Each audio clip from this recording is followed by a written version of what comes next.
Hey everybody, before we get started, I just want to remind you this episode is brought to you by our patrons like Aga Comics, Qua, Jeremy Vasquez, Kylie Denton, and Nestor Flores. If you like what we do and want to see us do more, consider supporting us on Patreon. You can get access to episodes early and lots of other goodies, and it'll really help us out. Thanks for your support, everybody. Hello everyone, welcome back to the channel. It is time once again to talk about Star Wars Legion by Fantasy Flight Games. Yeah, I'm sorry this video's kind of late. FFG did me a little dirty by releasing an announcement on a Friday, during which I already have a packed video schedule for the weekend, so this is basically as soon as I had free time to actually produce the video. I know. My views and my analytics or whatever are going to be really low, but I think because they switched to new YouTube studio, YouTube's weird. Anyway, I hope you find this video and enjoy it from me. This is why subbing is important, and also sometimes notifications. But anyway, let's go ahead and move into what was announced, which is Rebel Veterans Unit Expansion and Tauntaun Riders Unit Expansion. Yay! So Rebel Veterans is a core unit, and Tauntaun Riders is a support, and we'll kind of break down what their stuff is in a second as we focus on their individual slides. But yeah, hey, we got announcements, finally! Echo Base Troopers are here, and they have what might actually be an interesting reason to exist and be different. That's cool. It's coolio. And Tauntaun Riders, finally, like people predicted. Anyway, other than that they exist, there's not much to talk about on a whole, so let's go ahead and jump into the slides that have the guys. Okay, let's start with the Rebel Veterans. Alright, the Rebel Veterans, as noted, are a core expansion. Yay. So, these boys look like they cost 48 points, which is pretty expensive. Fleet Troopers are, what, 48 or something? It's 48 or 46, I'm pretty sure. It's not 40. Let me just double-check what the exact cost of everybody is. I know, I should probably do my research first if I had all this time in the world to look it up, but, you know, when you're writing the notes, you feel confident, and then later you're looking at them and you're like, what the frick does that say? In Blur-O-Vision? I feel like the moment I start recording a video, I get, like, 10 IQ stupider. You know, like, my ability to read and see and exist as an awake person just... Alright. So Fleet Troopers are 44, and regular Rebel Troopers are 40. That's right, that's what I thought. So these guys are 4 more expensive per unit. They're 12 per mini.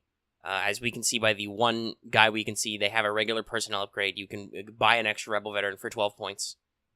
They have 1 health and 1 courage. They're normally 4 minis per unit, like a regular core unit. They have a white defense die, but they have both offensive and defensive surge.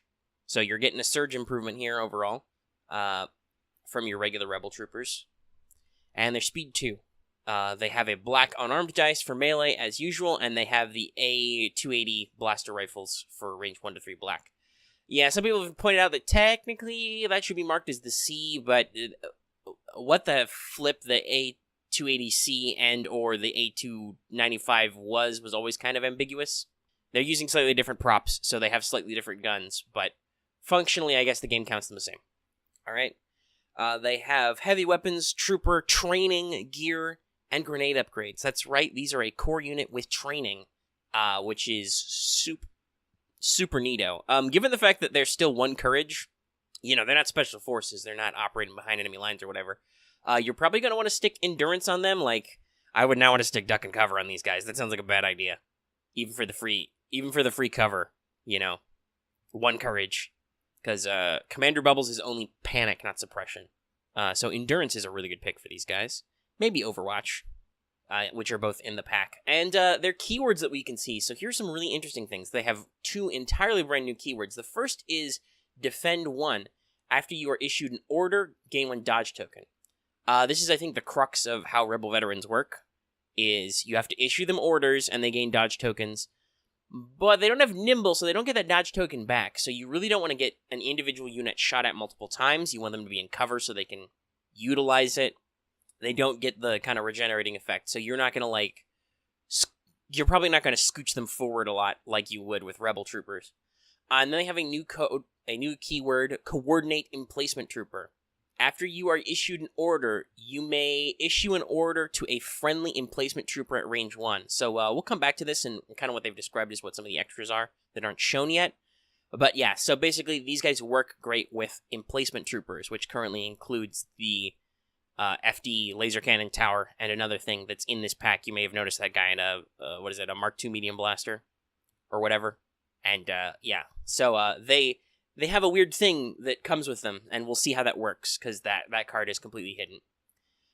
So we know that they have a 12-point trooper upgrade, so you can get a 5th guy in there, and then they have a heavy weapon slot. One of the heavy weapon slot is the CM 093 trooper.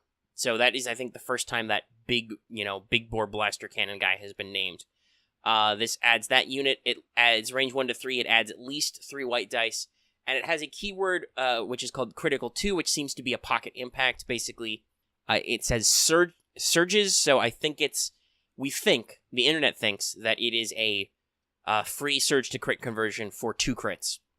And then, like I said, it's got a few white dice. So it's not as guaranteed as a full-blown impact number, because impact is hits to crits, but because it takes place at the surge phase, it is also good against cover, dodge tokens, armor, etc. So it's more broadly applicable, but it's not as guaranteed because you still have to roll that only one surge phase.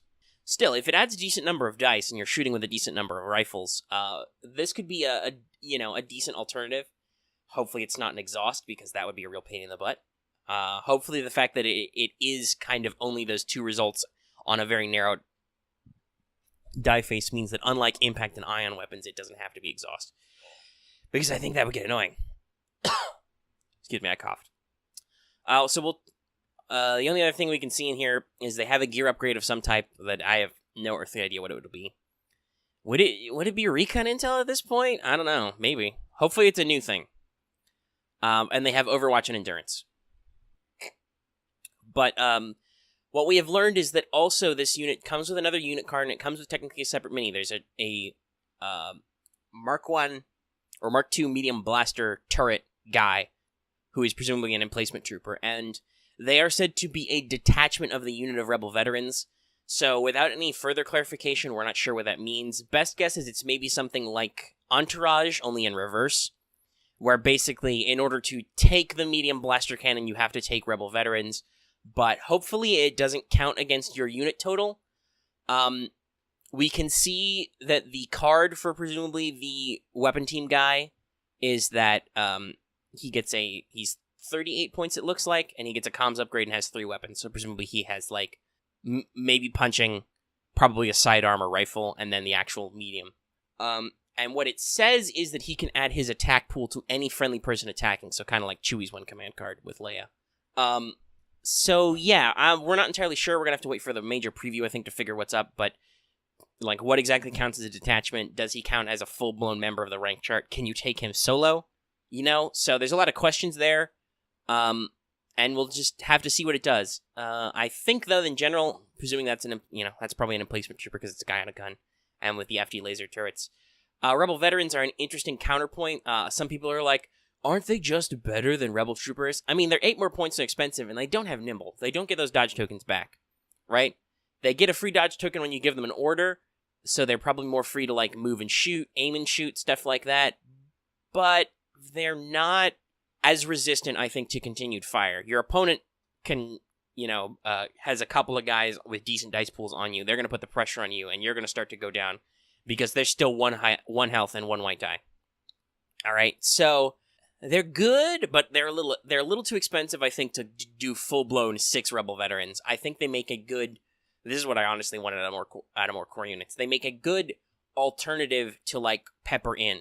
They make a great rear guard unit for certain objectives. You camp them in the back with maybe like an FT laser cannon or one of their medium blaster cannon guys, and just let the enemy come to you. You can maybe have them push up to close objectives and hold them down, but you don't want to make them the brunt of an enemy assault. You want to like hold them back in a tight terrain, make sure they've got plenty of cover, make sure they're close enough to your commanders to be issued orders, and you want to do some work.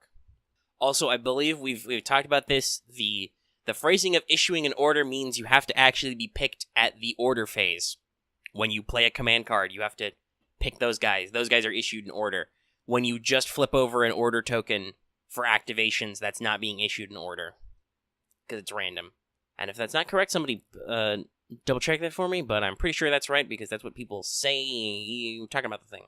Anyway, yeah, there's not much else to talk about here. I think, like I said, you're probably gonna, when these guys come out, you're probably gonna see 1 or 2 Rebel veterans in a squad, maybe replacing generic troopers or, like, phasing out for fleets if people aren't using fleets, feel like fleets aren't cutting it for them. But I don't think you're gonna see them, like, completely replace vanilla Rebel troopers most of the time. So let's talk about Tauntaun Scouts. So, the Tauntaun Riders, they are a support unit. They come with 2 minis per guy. They look to be about 90 points. So the first thing we need to cover is that these are a new variant of trooper. They are called creature troopers, as far as anyone can see. I would have preferred mounted trooper, but given that we have the down AT-ST pack, it's kind of like a weird story pack, and we know they're doing, interesting stuff with their sculpts. Like, I would not be shocked if someday there's, like, a Rancor sculpt and there's a custom battlefield expansion with a mission which is like slay the Rancor or something weird like that, so that they can technically have quote unquote troopers who are creatures, without necessarily implying they're people. Anyway, creature trooper. So this means they're a trooper variant. So they have 4 health and 2 courage. They have a white defense die. They have both surges and they're speed 3. So they're pretty quick.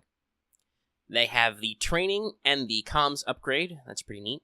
They have 2 attacks. They have horns and hind claws, which are a melee weapon, which is black, black, white, and it has a new keyword, RAM1.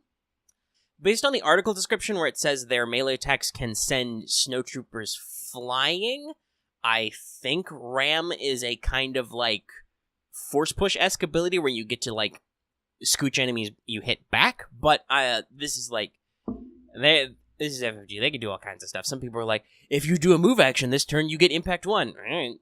Like I said, I don't think that's what it means, because then they would be like, they can even hurt armor with their horns. But at the same time, like, their gas is technically as good as mine.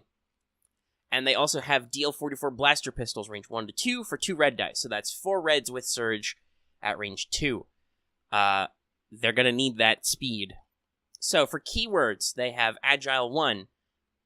Called it, by the way, because I said that there'd be a dodge version of tactical. After you perform a standard move, you may gain 1 dodge token. Or you gain 1 dodge token, not a may. They're relentless, so after you perform a move action, you may perform a free attack action, so they have charge or shoot. They have reposition, either before or after you perform a standard move, you may perform a free pivot.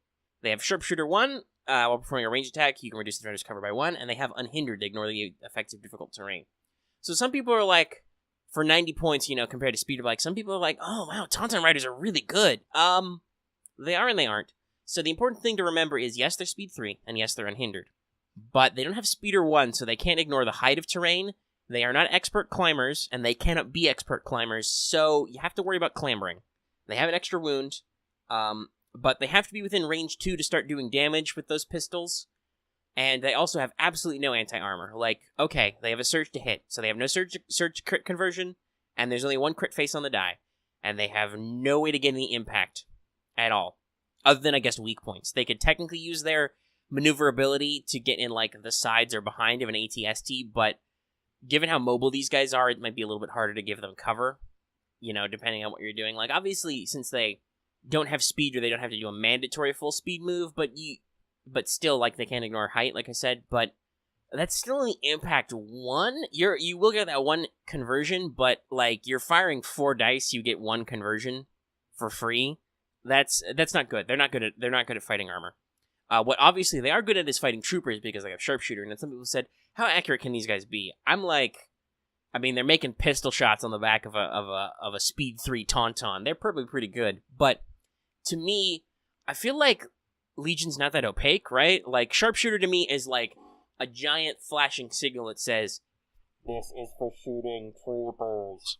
If they had impact or something, that would be a giant flashing light that says, this is for shooting armor. Since they don't, and they have sharpshooter, and they have really accurate dice, but no pierce, I'm pretty sure these guys are for shooting troopers. Okay? Like I said, I don't think Legion's that opaque. The point is that as an alternative to ATRTs, which are cheap by default but flexible, and they have better vertical movement, because they are climbing vehicles. Tauntaun Riders are faster on open ground. They're more flexible in their maneuverability because they get that free pivot when they move, and they can double move and shoot, which they need because they are mostly melee or short range attackers. You use these guys as flankers and skirmishers. You send them behind enemy lines to kind of harass the enemy and scooch around them. They're troopers, so they can probably affect objectives, similar to the way you can use Pathfinders, which I think means that we're developing kind of a meta-level rebel strat of, like, we can make you worry about the objective tokens you thought were safe because they were closer to you, because we can teleport guys onto them, or we can have Tauntauns, run up, pick a couple guys off, and scoop up the box or whatever. They also don't have Nimble, so some people are like, oh, will they only be able to get one dodge token a turn? Hold on, I'm going to sneeze. Sorry about that. And turn off my mic really fast. But I caught it. You didn't hear the sneeze. Some people are like, is Agile? Well, Agile has to be only once per turn because otherwise it's broke. No, they don't have Nimble. That's 2 dodge tokens, okay? You use up a dodge token, it's gone. I think people are too used to the idea of most regular Rebel units having Nimble, so it's just like, they get a dodge token, they get to keep that token forever. If these guys spend their dodge tokens, they're gone. Once again, similar to the issue with Rebel Veterans, where they only get 1 from Defend. Somebody takes a couple pot shots at your Tauntaun Riders, or God forbid, they take 1 pot shot that's really scary, and you're out in the middle of nowhere with no cover, you gotta spend your dodge tokens. Second guy comes in and shoots you. Once again, white dice with Surge. Not the best. That's the equivalent of a 5-up save? Yeah, it's not brilliant. So I think that Agile will be, as many times as you do a standard move, you can get a dodge token. And like I said, they're going to need it. They need this shenanigans to be relevant. Because here's the kicker. They're troopers. This means that until the ROG updates and says otherwise, they can't for free exit a melee. So that means if they get in melee with their horns and hind claws, or somebody gets into melee with them, they can't necessarily move freely unless they perform a withdraw. And they have courage. They have 2 courage, sure, but that's 2 tokens, and you're suppressed. Which, boy howdy, even at that speed 3, that range 2 on those DL blaster pistols might make you feel that a little bit. And that's 4, and they're panicked, and they're speed 3. These things get panicked, they could probably run right off the board edge, alright? And you're gonna be sending them ahead of your commanders. Probably. Not 100% for sure, but probably. Luke's pretty mobile with his jump and stuff. You might be able to get him up-ins with his Tauntaun friends, but yeah. They're gonna be a little swingy, so I assume that Agile is not once per round, or once per activation, and they're gonna need some of that shit, like Relentless. I find it interesting that Tauntaun Riders are the complete opposite of Rebel Veterans, because Rebel Veterans are like, no, we want to stick by your commander in the deployment zone or close by. We want to fort up, we want to get issued orders, and we want to just suck it up and hold on. I expect since Overwatch comes in the pack, they'll probably be pretty good at that. You can aim and stand by. You camp out an objective, aim and stand by, and just be like, alright, we have Sentinel now, so if you come into range 3, we're going to shoot at you with our black dice. And are critical sometimes. Or they're good at like, okay, well here's an Emplacement Trooper, so you give us an order, we get a defend token. We'll pass an order to the Emplacement Trooper for free. Kind of like a comms relay type thing. I love how FFG does manage to squeak in some effects, right? Like, if you see coordinate in an FFG game, you can kind of figure out what it does. It's neato. And Tauntaun Riders, on the other hand, are completely a forward unit. They're like, you're probably going to want to tuck in a couple of these guys and just be like, woo, we're going to scooch around the fringes of the battlefield. We're going to threaten your armies from the sides and the rear. We're going to threaten your objectives with some decent speed. They don't want to stay still because of Agile. And we know that they come with 1 comms upgrade we can't see, so question mark. And they come with Endurance and Tenacity, both of which I think are decent picks for these guys. Endurance is a decent pick because, that helps you not worry about that panic problem. But they've got 4 wounds, and there's 2 of them, so Tenacity is like, add a red die, since they already have Surge to that melee attack. No, that's great. That's a whole nother die. That's up to 4 damage with that sucker. Say what you will about the fact that they can't like speeder bikes or ATR keys for free get out of a melee. But boy howdy, you clump up, you force a unit into a melee to clump to you, and you just ram the shit out of them. You can clear out, half a unit of guys if you're rolling good. So yeah, they are an interesting standpoint, and I like them. And I like that you can.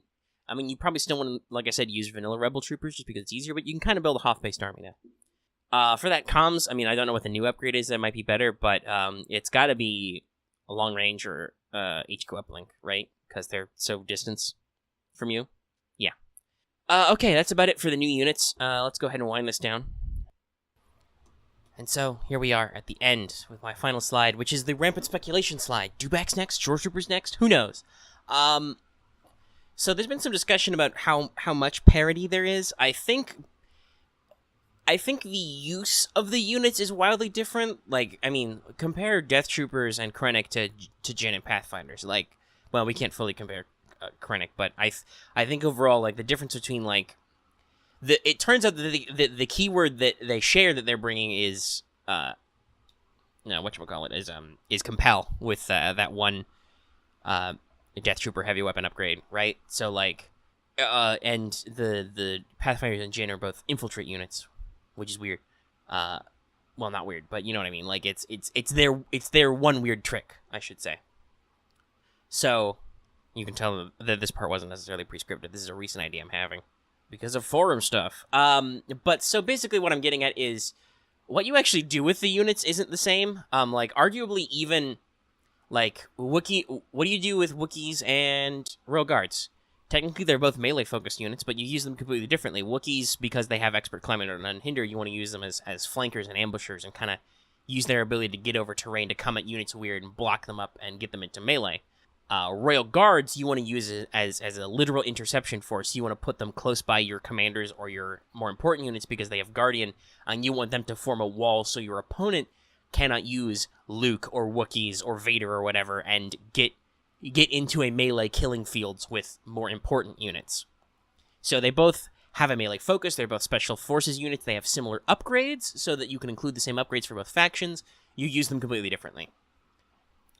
Same with like Fleet Troopers and Snow Troopers. They're both technically shorter ranged. Like, I mean, like, you know, you want to get up close with Snow Troopers because they have the slower speed and they have the ability to shoot after, and you definitely want to get up close to use the flamethrower. But theoretically, I mean, they have range 3 primary weapons. They can just roll white dice at 3. Whereas Fleet Troopers really want you to get into that sweet spot because they want to stand by. They want to overwatch and aim, get that free aim, and engage people as they like come around corners and terrain features. They're both probably at their best when you've got your opponent right up close, but they do that completely differently. So, yeah, I don't think that units have true symmetry. They have true parity. Some of them are obviously, like, the basic Rebel Trooper and Stormtrooper units are very much, hey, here's just what your different faction flavors of these guys are. One has a more defensive keyword, but they're to compensate for the fact that their defensive dice are worse. One has a better offensive keyword to compensate for the fact that their offensive dice are worse, etc. You know, they both get special things out of the basic dodge and aim tokens, and that kind of sets your precedent. But fundamentally, they operate in very different ways. So, I think that what is next is that Imperials will get a creature trooper, because having Imperials sit out of creature troopers for however the fuck long doesn't make sense from a standpoint of designing the game, right? Like, there are probably specific rules interactions going on with creature troopers, and they're an interesting thematic build, and so on and so forth. So to me, I think the natural to that is Dewback Rider, because that guy was in a whole... Well, actually, I don't know. I haven't really studied the original version, so I don't know if that guy was in before the special edition. But anyway, he appears in a movie that's before the Hoth one, so yeah, don't know. Like, I don't really know what else the Imperials could bring as a creature trooper, right? Some people are like, oh, it's a Hoth parallel. They're gonna have probe droids because there's a probe droid on command card. I'm like, I mean, I'm not averse to them eventually doing a probe droid as like a support unit. That might be a good way for Empire to get infiltrate, but I don't know if that makes sense for them to drop Rebels get a creature and Imperials get a droid, right?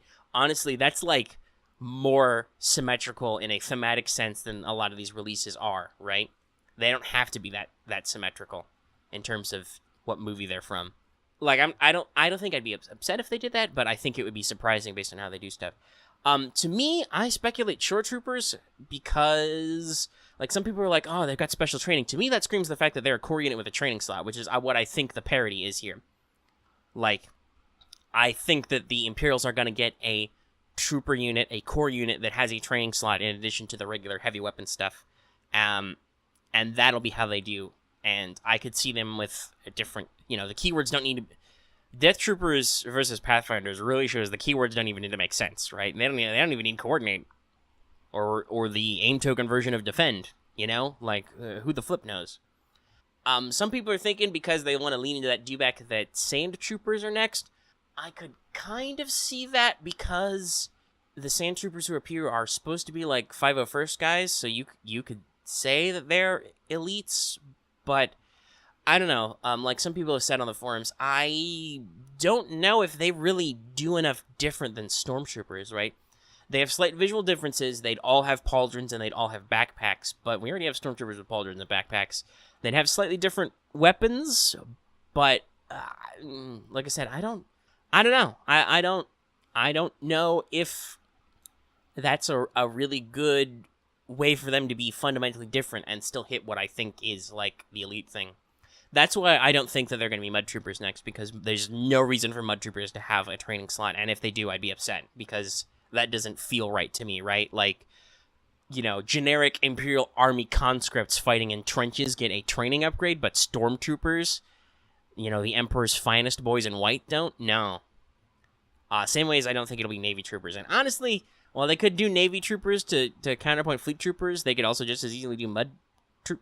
listen. The Empire has always had a much better selection for core and trooper units than the Rebels do. So they always have a lot of options. I think that's why they have the most speculation about what their next releases are. But I personally just do feel like Shore Troopers are the most likely slot in. I don't know if we want to move on to Solo, and I don't know if other sources from the original trilogy make sense here, okay? We'll find out. Maybe they'll announce it this week. Maybe they'll announce it next week. Maybe they'll announce it in a month. Who knows? Do keep an eye out for Krennic articles and Death Trooper articles. Death Trooper articles is important because that stream spoiled most of it, but Krennic's really important. I don't know when we'll be getting those because, according to Spanish distributors, that release has been delayed a little bit, probably just a couple of weeks, but it's enough to leave March and be in April, so we'll see how that shakes out. And I will obviously keep you posted when that drops. And if you're interested in what they did spoil in those FFG live stream, that's an entirely different video that's on this channel. You can look for it if you haven't seen it already. So I'll keep you posted with all the X-Wing news and the Legion news. I meant to say Legion first, but I was thinking about my X-Wing videos. So check those out if you're into X-Wing also. Armada's theoretically getting articles. We're talking about the Super Star Destroyer. That's kind of like I'm already only on the fringes of Armada, and I don't have, what is it, $100 for that model? $200? Yeah, I don't even. It's crazy. I mean, it's cool that they did that, but it's crazy. It's the same as like if they announced the AT-AT for Legion. I'm gonna be like, this is nonsensical, and I'm slightly ashamed of anybody who buys this and plays this. But let me borrow one. I'll play it on Tabletop Simulator. All right, that's it. Stay tuned for other news about stuff we talk about. Check out some of the other shows on the channel. And of course, if you like this video, give it a like. If you have any comments on these units and this announcement, any of your own wild speculation over Empire, leave them in the comment section down below. Or you can also hit up us on our Discord. And of course, if you're new here and have not already, please subscribe to the channel to always get your latest videos. We do, in fact, release these pretty regularly when FFG does stuff. So, hey, if you're here, you want to hear more from me, you want to see my little graphics, do it. And if you're already subscribed, don't forget to hit that bell for notifications so you always know when we post a new video, because, hey, sometimes we're busy with other stuff and it takes us a few days. Alright, and like it says at the front of the show, you can consider supporting us on Patreon. You can get access to episodes early, it really helps us out. It's part of the community thing. Alright, thank you for your time as always, everybody. I will see you in the next video, whatever form that is. And, hey, you thought they smelled bad on the outside.